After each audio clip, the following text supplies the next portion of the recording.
Books, books. I like books. I'm gonna read them all.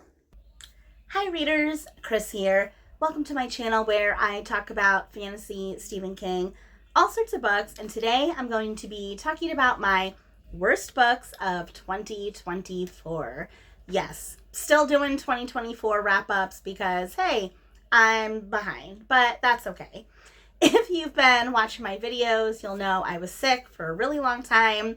I'm like 95% better, I would say, at this point. So, yeah, I'm going to talk about my least favorite books of 2024.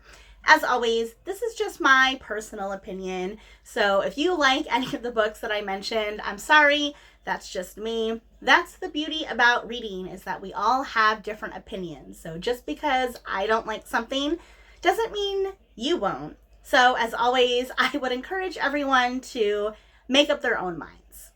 So I actually have only 8 books that made it onto my worst list of 2024, which I think is pretty good. Normally I do 10, but there was only 8 books that I truly thought deserved to be on this list. So I think that means 2024 was a pretty successful reading year.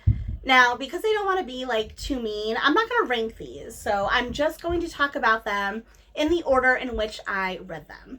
So my number 1 worst book of 2024 is going to be Witches Steeped in Gold by Ciannon Smart. I debated whether or not I actually wanted to include this book on this list because I ended up DNFing this book.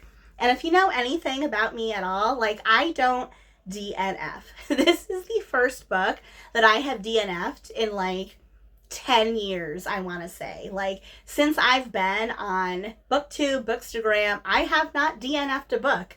So the fact that I DNF'd this one, that is saying something. Like, that is saying something. Now, I did go on a whole like rant as to why I DNF'd this book. So let me just say, for the purposes of this video, that I could tell right away when I started reading this book that it was not for me. And again, that is okay. Not every book has to be for me. It doesn't. Like, there's millions of books out there. They don't have to be all for me. But because it's not for me, like, I couldn't read it. I could not understand the writing. I couldn't get into the characters. I couldn't get into the world. And it felt a little pretentious, I want to say. I feel like this book was like going for like an award, basically, instead of like being something that like a lot of people could enjoy. Again, someone may feel totally different, but yeah, because I DNF'd this book, yeah, it deserved a spot on this list. The second book on my list is going to be Midnight Strikes by Zeba Shahnaz. Some of you may remember me talking about this book, but it's basically like a magical Groundhog's Day. So basically this young girl goes to like this ball at the palace, and this big explosion happens and everyone dies, but she wakes up the morning of the ball and has to relive it all over again.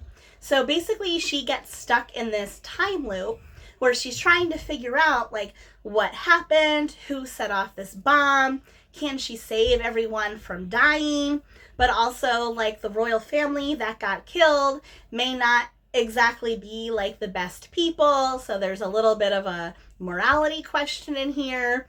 But the reason that this book, like, I feel like it deserves a spot on this list is because of the characters.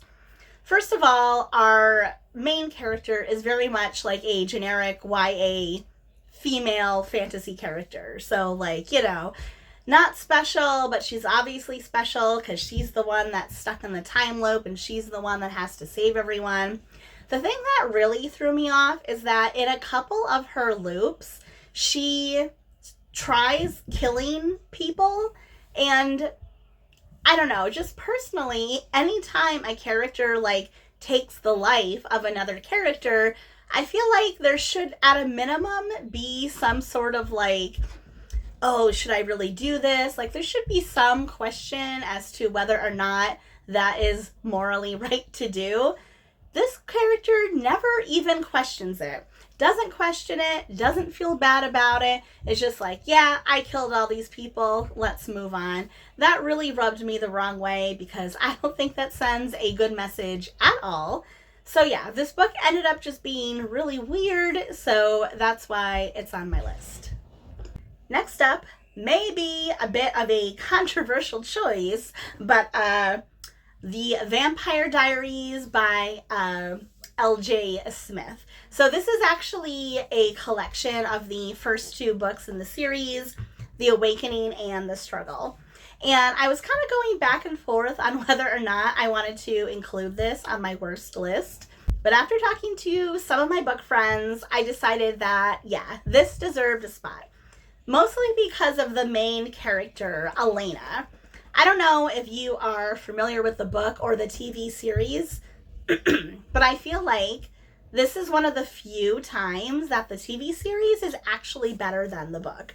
Now, to be fair, I've only seen about like half of season 1 of the TV series, so maybe I'm not like the best judge here, but this book is just infuriating. Our main character, Elena, is like typical popular mean girl, and she is so self-centered, she's so conceited, she is so narcissistic that like I literally cannot stand her. And like she's the main character in the book. She's the girl that every girl wants to be and every guy wants to be with, but she's a terrible person. She is a terrible friend. And like, yeah, I just could not get over how infuriating Elena is in these books. So yeah, for that reason alone, that is why this is on my list. My next worst book of 2024 is going to be Immortal Longings by Chloe Gong. And I would say this book, more than anything, is like disappointing. This is definitely one of the more disappointing reads. This was actually the first book that I got in my adult Owl Crate book box book. So I was really looking forward to having a more mature story with more mature characters, yada, yada, yada. And I think this book tries really hard to be adult, right? But I don't think it hits the mark. So basically, we have this young girl who is allegedly this princess whose parents were murdered, and now she's kind of on the run. She's in hiding in the city, and she enters these games that are basically like a kind of magical version of the Hunger Games, where anyone in the city can enter this tournament. All these people enter. You got to kill everyone to be the victor, and at the end you get like FaceTime with the emperor. So she wants to win these games so she can face off against the emperor and like finally kill him once and for all.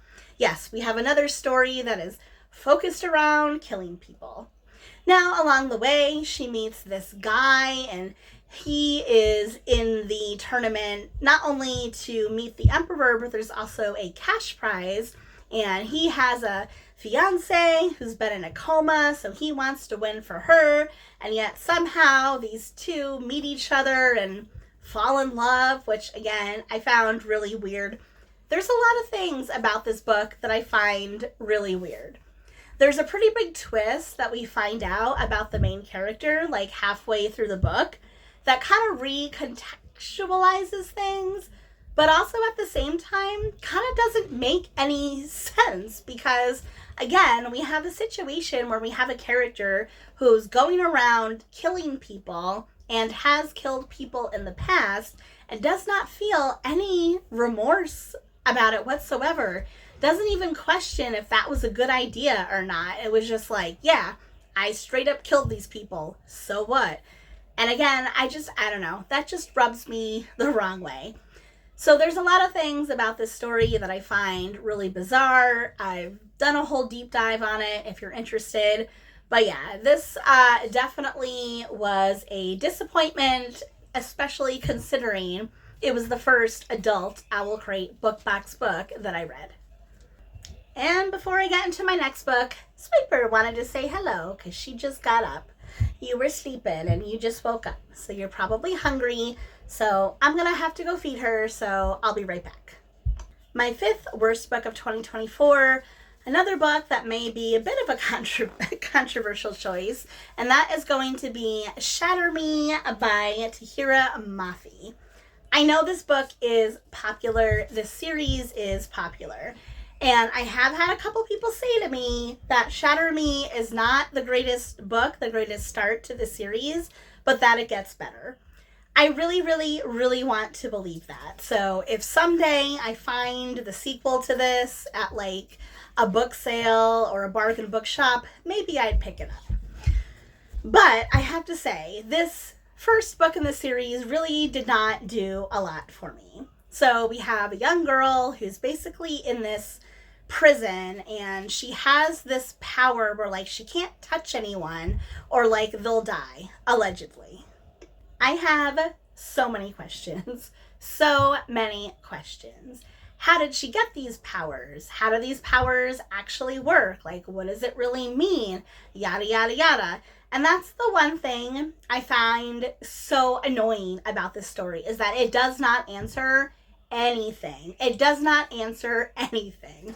So if you have any questions at all, they're not answered in this book. Yes, they may be answered later in the series, but I don't care. Like, at least give me something. Give me something, and this book gives me absolutely nothing, and that really annoyed me. Speaking of books that annoy me, the next book on my list is going to be The Whispering Dark by Kelly Andrew.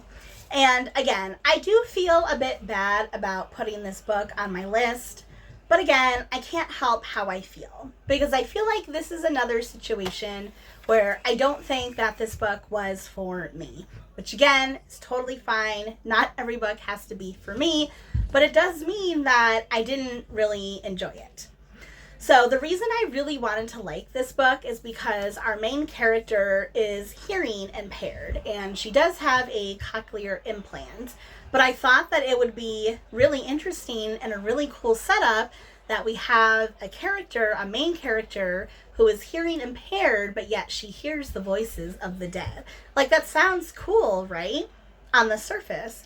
But the way that it was executed, I thought was very strange, because in the first half of the book, like, there's a lot of setup around, like, how her teachers don't give her any, like, grace for having this impairment, even though it may affect her ability to like understand certain things in school.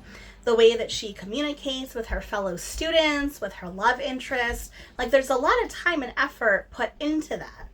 And then in the second half of the book, all of that goes away. In the second half of the book, I completely forgot that this character even had this impairment until like someone mentions like one little thing, and I'm like, oh yeah, I totally forgot about that.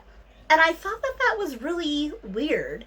And maybe it's intentional. You know, maybe the author is trying to say like, oh, this character is just like anyone else. Like, it shouldn't define them. And like, that's fine. But why did you spend so much time making that a defining characteristic in the beginning, only to like drop it in the second half of the book? So I don't know. I thought that was really strange, and I would love the opinion of someone that has a hearing impairment to tell me if they thought that that was strange or not, because maybe I just don't know. But anyway, that's just one thing. There's other things about this book that I found really weird and really questionable that I'm not going to bother going into here. But yeah, overall, again, I just found this one weird. I didn't think it was for me, so that's why it ended up on my list. My seventh worst book of 2024 is going to be Lisey's Story by Stephen King. Oh my god, a Stephen King book. Yes, I'm a huge Stephen King fan. But here's the thing, he writes a ton of books, and not all of them can be winners. And this one, it was just not a winner to me. This one was really weird, which I feel like that's a common theme for 2024. All of my worst books are like, they're weird.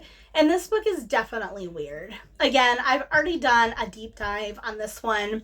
So my thoughts are, there are some things in this book that I liked. There are some things in this book that I connected with. What I don't like is I don't like the King stories that are like very grounded in reality. They're about normal people going through normal things, and then all of a sudden there's this big supernatural twist. I don't like that. Like, either be all supernatural or be all like normal, grounded in reality. I don't like the books that like throw in supernatural at the end, because it kind of feels like a cop out almost. And that's kind of how I feel about this one. There's just too many weird things in here. Like, there's just too much weird stuff that ultimately, yeah, when I looked back at all the Stephen King books that I read in 2024, this is the one that is the weirdest. So that is why it ended up on my list. And finally, that brings me to my 8th and last worst book of 2024, The Poison Season by Amara Rutherford. The setup of this book is cute, or at least I thought it was cute. We have a young girl who lives on this magical island, and the island, like, basically does not like outsiders. So everyone who lives on the island does all these ceremonies where they sing and appease the forest and yada, yada, yada. And they keep outsiders away, because if outsiders try to get to the island, they're basically killed. They're killed by the poisonous lake, they're killed by the forest, they're killed by magic. And anyone on the island that is born without magic basically has to leave, which is horrible. So again, this is another book that I found weird and bizarre. This book has a very bizarre juxtaposition. On one hand, you have this young girl who's kind of like this like cutesy YA female fantasy type girl, and cutesy woods and cutesy village and cutesy family, but they straight up murder people. Like, they murder people. If someone actually manages to cross the lake and survives, like, they will kill them. Because outsiders are not allowed. So if they find an outsider in their midst, they will kill them. And again, everyone is totally okay with that. So this young girl has grown up her whole life thinking that it's totally okay to murder people because outsiders aren't allowed. So it's just really bizarre that, like, you have this kind of cute fantasy setting and these cute fantasy characters, and there's cute fantasy animals, but they kill people on the regular. So again, I just found that very bizarre. Very bizarre. I don't know, like, I really wish I know, like, what the author was thinking and why they thought that this, like, juxtaposition was a good idea. I don't know. But again, it just came off as really bizarre to me, and I just could not connect with it. So there you have it. Those are all my least favorite books of 2024. And as I said in the beginning, I would encourage all of you to try these books, because just because I didn't like them doesn't mean you won't. Swiper agrees with me, though. She thinks those books were weird, just like I do. So now I want to know from you, what was your least favorite book of 2024? Is there anything you're looking forward to in 2025? Would you try any of these books? Let me know your thoughts in the comment sections below. And as always, if you like this video, please give it a thumbs up. If you're not already, please subscribe to my channel for more bookish stuff and more furry friends coming your way soon. All right, everyone, happy reading.